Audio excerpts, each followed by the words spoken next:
একপাশে প্রধানমন্ত্রীর গাড়ি, আরেক পাশ দিয়ে অটোরিকশা, সিএনজি, ব্যক্তিগত গাড়ি চলাচল করছে।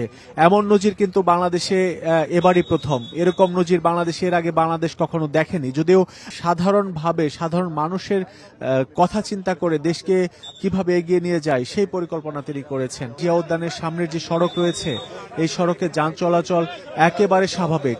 কোনো যান চলাচল নিয়ন্ত্রণ করা হয়নি এবং মন্ত্রী পরিষদের সদস্য যারা আছেন তাদের গাড়ি যখন জিয়া উদ্যানের সামনে আসে তখনও কিন্তু একটু যানজটের তৈরি হয়ে যায়। প্রধানমন্ত্রী তারেক রহমান যখন জিয়া উদ্যানে প্রবেশ করেন, তার গাড়ির বহর যখন জিয়া উদ্যানের সামনে আসে তখনও কিন্তু এই জিয়া উদ্যানের সামনের সড়কে যানজট দেখতে পেয়েছি। অর্থাৎ নতুন বাংলাদেশে আমরা অনেক কিছুই নতুন দেখতে পাচ্ছি।